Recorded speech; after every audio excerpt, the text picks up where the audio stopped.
Hey everybody. So I recently came across a tweet, or is it even called a tweet anymore?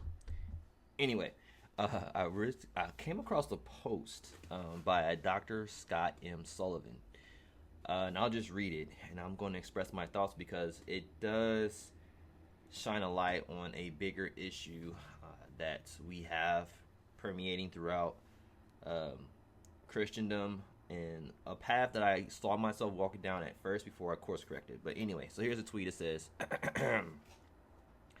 to all of my Christian haters, if I am mistaken in my belief that all souls will ultimately be saved, let it be known that this error is born not of malice, but of a profound conviction in the boundless goodness of God. My faith rests in the God revealed by Jesus Christ, the God who is love itself, the Father who welcomes the prodigal son, the shepherd who abandons the 99 to rescue the one lost sheep, the God of infinite mercy and forgiveness. If I have erred, it is because I place my trust so deeply in a God whose love and goodness I could not reconcile with the idea of eternal punishment.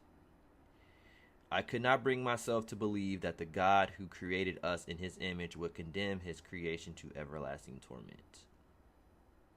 If this trust in God's goodness is my mistake, then I accept it. I can only hope that the very mercy I have so deeply believed in will be extended to me, for my faith in the goodness of God is unwavering. Okay. I know some of you could probably be wondering, how is this wrong? What's the problem with his statement?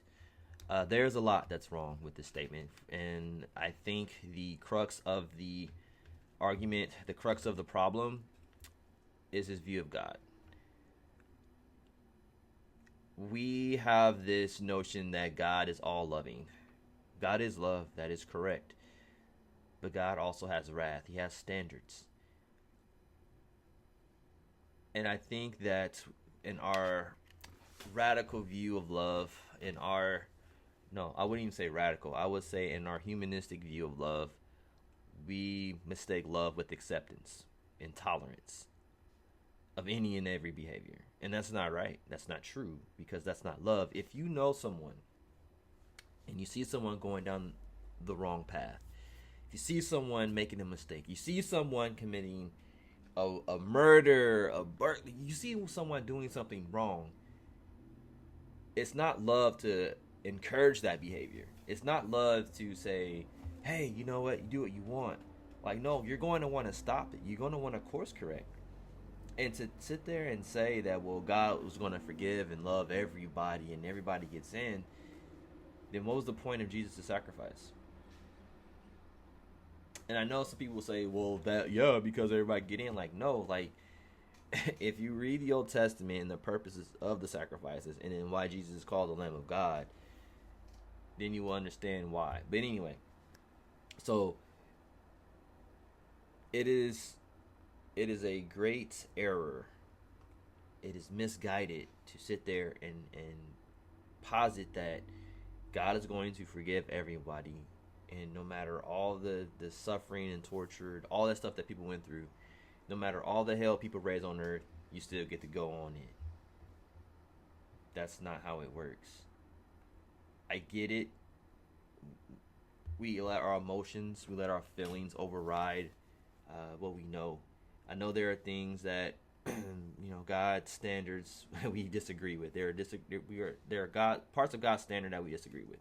Of course, we're human, right? But we're going to try to figure out ways to excuse our behavior, excuse our sin, or excuse someone else's sin, and to find peace.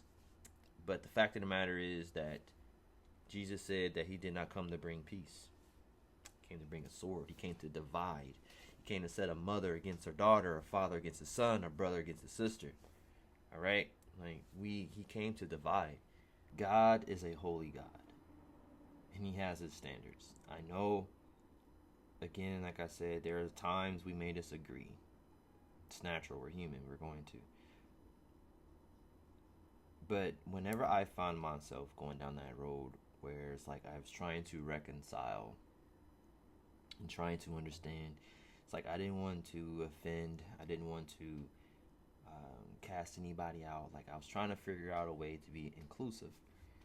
But then when I started to see that I was leading and thinking more with my heart and my emotions and not listening to the Spirit of God, I saw myself, erring. I found myself going down a path that I shouldn't go because I was being deceived. And a lot of times we are deceived by our heart. We are deceived by our emotions.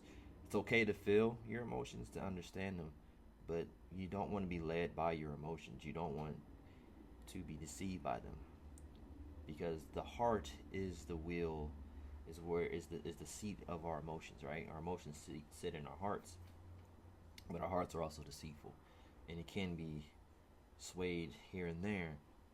So it's okay. And that's why, it's one of the places we are to love the Lord fully is in our heart. Our heart, soul, mind, and strength. But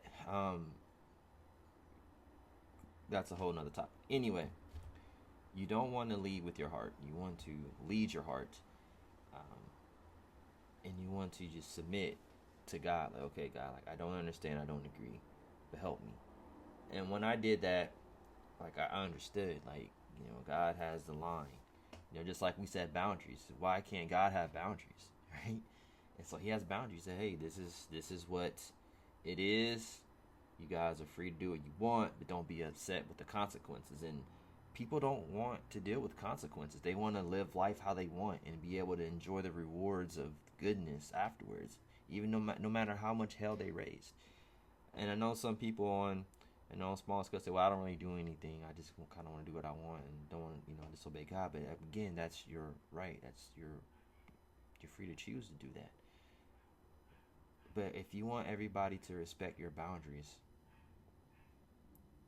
why do we have a problem respecting God's boundaries?